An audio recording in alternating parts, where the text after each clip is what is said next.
آپ پاکستانی ہیں یا اوورسیز پاکستانی ہیں اور آپ نے یہاں پہ کاروبار میں پیسے انویسٹ کیے ہوئے ہیں تو گورنمنٹ نے ایک نئی اسکیم انٹروڈیوس کی تھی کہ جی 25,000 روپیہ جو ہے وہ ٹیکس ہر دکاندار دے گا، لیکن اس میں 7 لوگ ایسے ہیں جنہوں نے یہ ٹیکس نہیں دینا، اور بلکہ جو 25,000 والے ٹیکس کی بھی گیم ہے وہ بھی اس سے زیادہ بڑی گیم ہے، وہ بھی میں آج آپ کو ویڈیو میں بتاؤں گا کہ گورنمنٹ نے کس طریقے سے جو ہے وہ 25,000 روپے کا ایک ڈیجٹ انٹروڈیوس ضرور کیا ہے، لیکن وہ بات اس سے بہت زیادہ آگے کی ہے کیونکہ اسی طرح کی اسکیم گورنمنٹ نے ایک پہلے بھی جو ہے وہ انٹروڈیوس کی تھی جس کو انہوں نے تاجر دوست اسکیم کا جو ہے وہ نام دیا تھا، اور ہمارے یہاں پہ بہت سے لوگ ایسے ہیں جہاں پہ اوورسیز پاکستانیوں نے بھی پاکستان میں کاروبار میں انویسٹمنٹ کی ہوئی ہے، دکانیں بنا کے دی ہوئی ہیں لوگوں کو، ان کی جو ہے وہ لیے پراپرٹیاں خریدی ہوئی ہیں اور پھر اس میں وہ لوگ کاروبار کر رہے ہیں، جبکہ ان کا سارا ہولڈ جو ہے وہ ان کے پاس ہوتا ہے جو کہ اوورسیز پاکستانی ہے۔ لیکن جو نوٹیفیکیشن آیا ہے گورنمنٹ کی طرف سے وہ بہت زیادہ خطرناک بھی ہے اور اس میں بہت سی چیزیں ایسی ہیں جو کہ لوگوں کو پتہ ہی نہیں ہے۔ تو یہ سارا معاملہ کیا ہے اس کے لیے میں آپ کو اسکرین کے اوپر لے کے چلوں گا، اس کو آپ دیکھیے گا تاکہ آپ کو پراپر طریقے سے انڈرسٹینڈنگ ہو جائے۔ تو یہ آپ دیکھ سکتے ہیں کہ یہ گورنمنٹ نے جو ہے وہ بیسیکلی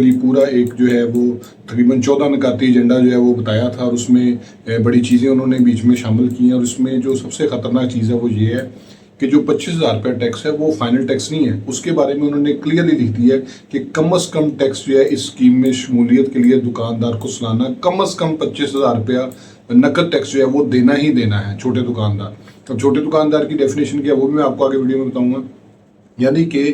اس کے مطابق ہر شخص جو ہے وہ جو دکاندار ہے جو کاروبار کر رہا ہے اس کا جو ٹیکس انہوں نے اس رجیم میں رکھا ہے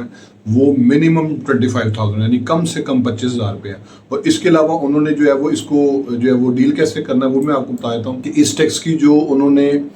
مجموعی ٹرن اوور کا جو ہے نا 1% فکس ٹیکس کیا ہوا، یعنی کہ جو آپ کا ٹرن اوور ہوگا آپ کے بزنس کا، یعنی کہ ڈیبٹ کریڈٹ آپ کہہ لیں یا سیل پرچیز کہہ لیں، جتنا آپ نے 50 لاکھ کی سیل کی ہے، لاکھ روپے کی سیل کی ہے، 10 لاکھ کی سیل کی ہے، کروڑ روپے کی سیل کی ہے، اس میں جو انہوں نے ٹرن اوور اسی کو ہم بیسیکلی ٹرن اوور کہتے ہیں جو ڈیبٹ کریڈٹ ہے، ٹوٹل آپ کا جو سیل پرچیز کا جو حجم جس کو ہم کہہ سکتے ہیں اس کا انہوں نے 1% بیسیکلی فکس ٹیکس کیا ہے، یعنی کہ 1% آپ کے جو ٹرن اوور ہوگا اس کا آپ کے اوپر ٹیکس اپلائی کرے گا، اور دکاندار اپنے واجب الدار ٹیکس میں سے ود ہولڈنگ ٹیکس میں نہ کر سکتے، یعنی آپ کا کوئی موبائل ٹیکس سرٹیفکیٹ ہے وہ آپ اس میں جو ٹیکس کٹا وہ مائنس کر سکتے ہیں، کوئی بجلی کے اندر آپ نے انکم ٹیکس دیا ہے وہ مائنس کر سکتے ہیں، اس کے علاوہ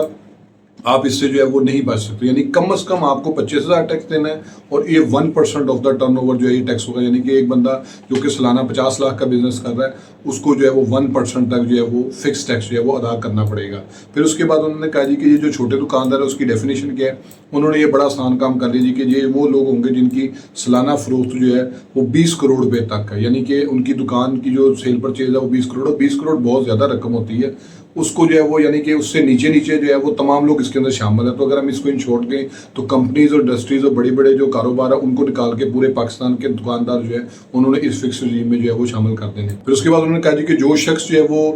اس کو جو ہے وہ جمع نہیں کروائے گا اس کو جو ہے وہ پہلے مہینے 10,000 روپیہ فائن ہوگا، دوسرے مہینے 25,000 ہوگا، تیسرے مہینے 50,000 روپیہ جو ہے وہ فائن ہوگا، یعنی کہ فائن بھی انہوں نے بہت زیادہ انکریز کر دیا کہ آپ اس سے بھی جو ہے وہ نہیں نکل سکتے۔ ہاں یہ ضرور انہوں نے کہا جی کہ آپ سیلز ٹیکس کے لیے جو پوائنٹ آف سیل آپ لگاتے ہیں وہ آپ اس سے ایگزمپٹڈ ہوں گے، اس کے علاوہ کوئی نہیں، لیکن اس میں انہوں نے کہا جی کہ وہ جو دکاندار ہے وہ صرف اپنے ڈکلیئرڈ اماؤنٹ کے حساب سے ہی اپنے ایسٹس کو جو ہے وہ شو کروا سکتا ہے، اگر وہ اس سے زیادہ ہوگا تو ڈیفینیٹلی وہ اس کے پیچھے بھی جو ہے وہ ضرور جائیں گے۔ پھر انہوں نے کہا جی یہ اسکیم جو ہے وہ ٹھیلوں کے لیے نہیں ہے، خوانچوں کے لیے، کھوکھوں کے لیے جو ہے یہ اپلیکیبل نہیں ہوگی، یعنی کہ جو پان کھوکھے ہوتے ہیں چھوٹی چھوٹی دکانیں ہوتی ہیں اس کے اوپر جو ہے یہ اپلائی نہیں کرے گا، لیکن اس کے علاوہ جو انہوں نے 7 کاروبار بیچ میں سے مائنس کیے ہیں وہ بھی میں آپ کو بتا دیتا ہوں۔ اس میں نمبر 1 پہ یہ ہے کہ گزشتہ 3 سال میں سے کسی ایک سال میں 20 کروڑ پہ